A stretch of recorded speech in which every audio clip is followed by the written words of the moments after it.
Donald Trump menang pemilu Amerika Serikat, Gianni Infantino sempringah. Donald Trump berhasil mengalahkan Kamala Harris pada pemilihan umum Presiden Amerika Serikat, dan Presiden FIFA Gianni Infantino turut mengucapkan selamat kepada Trump karena sukses mengungguli lawannya. Infantino mengatakan kehadiran dari Trump bakal memberikan dampak positif pada gelaran Piala Dunia 2026 yang rencananya bakal dilaksanakan di Amerika Serikat, Kanada, dan juga Meksiko. Suasana di ruang ganti Real Madrid kian memanas. Real Madrid dilaporkan tengah berada dalam krisis setelah 2 kekalahan beruntun dari Barcelona dan juga AC Milan. Menurut laporan dari The Athletic, atmosfer di dalam ruang ganti Los Blancos cukup mencekam selepas kekalahan dari AC Milan terakhir. Manajemen Los Blancos kabarnya sangat tidak puas dengan kinerja dari Ancelotti sepanjang musim ini. Bellingham menjadi sosok yang frustasi karena Kylian Mbappe. Legenda sepak bola Prancis Thierry Henry mengklaim jika Jude Bellingham menjadi sosok yang frustasi dengan kehadiran dari Kylian Mbappe di Real Madrid lantaran perannya sebagai juru kedua kini terganti. Ia menilai jika Mbappe masih perlu belajar peran tersebut, terlebih yang memegang peran nomor 9 yang baru saja diembannya. Henry merasa ada banyak waktu yang harus dilalui juniornya tersebut untuk menjadi penyerang hebat. Harapan menipis Arsenal mulai diragukan bisa menjuarai Liga Inggris musim ini. Arsenal menghadapi situasi genting dalam perburuan gelar Liga Inggris musim ini. Menurut legenda sepak bola Inggris yakni Alan Shearer, peluang The Gunners untuk bisa menjadi juara semakin menipis setelah penurunan performa mereka dalam beberapa pertandingan terakhir. Kehilangan pemain kunci seperti Martin Odegaard menjadi salah satu faktor yang mempengaruhi performa tim tersebut. Belum melatih langsung, Amorim sudah rasakan tekanan jadi manajer Manchester United. Mantan penyerang Manchester United Andy Cole mengatakan bahwa manajer baru setan merah yakni Ruben Amorim telah merasakan tekanan untuk bisa meraih kesuksesan, meskipun ia belum secara resmi mengambil alih kursi kepelatihan tim. Salah satu ekspektasi terdekat Amorim di Manchester United adalah memperbaiki posisi mereka di tabel klasemen sementara Liga Inggris jelang paruh musim kedua ini. Cole pun berharap bahwa Amorim dapat meningkatkan performa MU dalam waktu yang singkat. Ruben Amorim janji tidak akan bawa Victor Gyökeres ke Manchester United. Ruben Amorim buka suara terkait rumor bahwa ia akan mendatangkan Victor Gyökeres ke Manchester United di bulan Januari nanti. Ia memastikan bahwa sang striker akan tetap berada di Sporting Lisbon hingga akhir musim. Amorim membantah ia akan memboyong Gyökeres ke Manchester United di awal musim ini. Ia menyebut sang striker masih dibutuhkan oleh Sporting dan ia tak mau menggembosi timnya tersebut. Saya sangat menghormati Sporting, Victor harus bertahan di sana setidaknya hingga akhir musim nanti, ujar dari sang pelatih. Benjamin Mendy menang gugatan, Man City harus lunasi hutang gajinya. Perjuangan Benjamin Mendy untuk bisa menuntut haknya ke Manchester City berbuah manis. The Citizen dinyatakan harus membayar kekurangan gaji bek asal Prancis tersebut. Hutang City kepada Mendy disebut mencapai lebih dari 11 juta pound sterling atau mencapai 222 miliar rupiah. Menurut Mendy, City sudah wan prestasi karena melanggar kesepakatan sejak awal. Krisis pemain semakin parah giliran Tchouaméni yang absen sebulan. Kabar buruk untuk Real Madrid, krisis pemain semakin menjadi-jadi setelah Aurelien Tchouaméni dipastikan akan absen selama sebulan. Itu artinya Tchouaméni harus melewatkan sejumlah laga penting di La Liga kontra Osasuna, Leganes, Getafe, dan juga Athletic Bilbao. Ia juga akan absen ketika bertemu Liverpool di ajang Liga Champions, serta 2 laga di UEFA Nations League bareng timnas Prancis. Gol Musiala menangkan The Rotten. Bayern Munchen akhirnya menang lagi di ajang Liga Champions. Bayern Munchen meski bekerja ekstra keras untuk mengalahkan Benfica dengan skor tipis 1-0.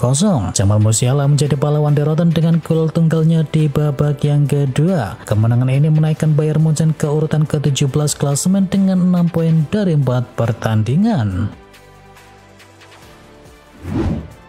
PSG kalah, Luis Enrique sampai sulit berkata-kata. Puasa kemenangan dari PSG masih terus berlanjut usai dikalahkan oleh Atletico Madrid 1-2. Pelatih PSG Luis Enrique kesulitan menjelaskan kekalahan timnya tersebut. Sebenarnya PSG memulai dengan menjanjikan setelah Warren Zaïre-Emery membuka keunggulan di menit yang ke-11. Namun hanya 4 menit berselang Atletico menyamakan skor dari Nahuel Molina dan Atletico kemudian berhasil mencuri gol dari Angel Correa di detik-detik terakhir permainan yang memastikan kemenangan dari Atletico. Dengan demikian PSG baru mengumpulkan 4 poin dari 4 pertandingan di fase Liga Champions kali ini.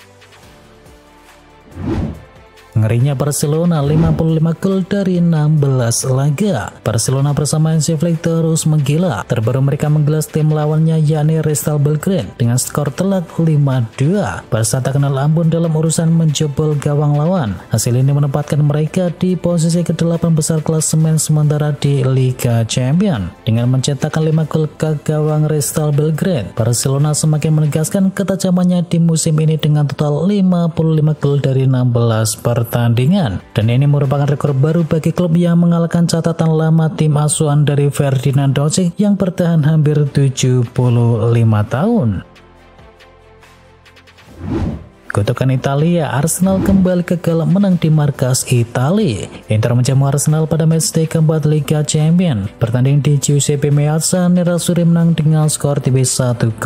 Satu-satunya gol dalam laga ini dicetakkan oleh Hakan Calhanoglu melalui eksekusi penalti. Hasil ini membuat Arsenal belum meraih kemenangan maupun mencetakkan gol dalam 5 pertandingan tandang mereka di ajang Liga Champions ketika berhadapan dengan klub-klub dari Italia.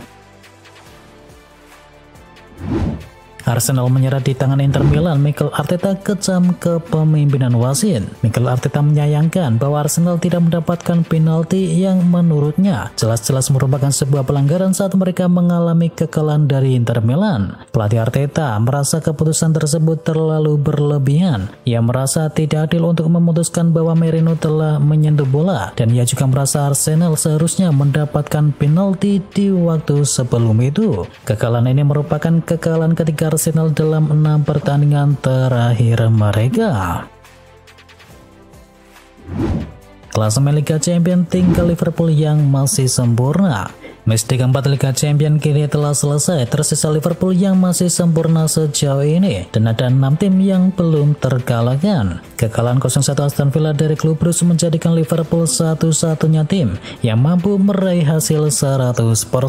Liverpool kini dalam kejaran 4 tim yang juga belum terkalahkan. Mereka adalah Sporting, AS Monaco, Brest, dan juga Inter Milan yang sama-sama mengoleksi 10 poin.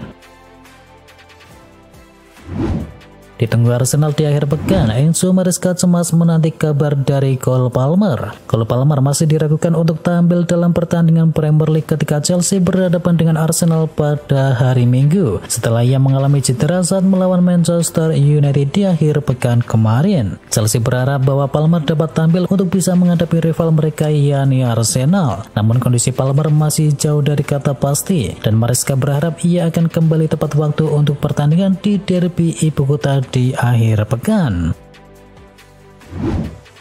Barcelona kalahkan Liverpool untuk boyong striker Brasil mirip Victor Osimhen. Liverpool dikabarkan telah mengajukan tawaran menggiurkan untuk bintang muda Brasil yakni Ryan Vitor. Namun mereka kalah bersaing dengan Barcelona dalam perekrutan pemain 18 tahun tersebut. Barcelona berhasil berebut tanda tangan dari Ryan dengan kesepakatan senilai 18 juta euro atau sekitar 30 miliar rupiah dan mengalahkan tawaran dari Liverpool maupun dari Olympique Lyon. Liverpool punya winger muda mau tapi masih dipinjamkan. Bintang muda Liverpool yakni Ben Doak mendapatkan pujian sebagai pemain yang berbahaya dari pelatih Middlesbrough yakni Michael Carrick setelah kembali beraksi dengan cukup gemilang. Meskipun Carrick menantang Doak untuk terus meningkatkan kemampuannya dalam pengambilan keputusan, pelatih Tiboro tersebut sangat terkesan dengan penampilan keseluruhan winger milik Liverpool tersebut. Liverpool terdepan untuk dapatkan bintang Eintracht Frankfurt. Liverpool mulai dikaitkan dengan sejumlah pemain baru untuk menambah kekuatan mereka di musim dingin nanti, dan satu di antaranya yang masuk adalah pilar muda Barcelona Makasado. Dilansir dari Bill, satu nama lain yang diklaim menjadi target Liverpool untuk lini serang yakni bintang muda milik Frankfurt yakni Omar Marmoush. Kompatriot Mo Salah dari Mesir ini bahkan dianggap sudah menjadikan Liverpool sebagai tim impiannya ketika pergi dari Frankfurt nanti. Arsenal dan MU siap saling sikut demi datangkan Leroy Sané. Arsenal masih berada dalam persaingan dengan Manchester United untuk bisa mendatangkan Leroy Sané dengan status bebas transfer dari Bayern Munchen. Arsenal ingin menambah pilarnya di lini serang mereka, khususnya untuk bisa menjadi pelapis Bukayo Saka di sayap kanan. Sedangkan Manchester United juga membutuhkan sosok penyerang sayap yang baru, di mana di Manchester United saat ini Anthony, Rashford, Amad Diallo dan juga Alejandro Garnacho, di mana keempatnya tampil di sisi kanan serangan. Inilah rekrutan pertama Ruben Amorim di Manchester United. Minat Manchester United terhadap Jarrad Brandtwaite masih belumlah pudar, di mana kini sang bek milik Everton tersebut tetap menjadi target utama di bawah asuhan pelatih baru Ruben Amorim. Pelatih asal Portugal tersebut diketahui menggunakan formasi 4-3-4 yang akan menjadi perubahan besar bagi skuad Manchester United. Talksport melaporkan bahwa Brandtwaite masih berada di puncak daftar pembelian Manchester United nanti, meskipun mereka kemungkinan akan menunggu hingga akhir musim panas untuk bisa mendatangkan sang pemain.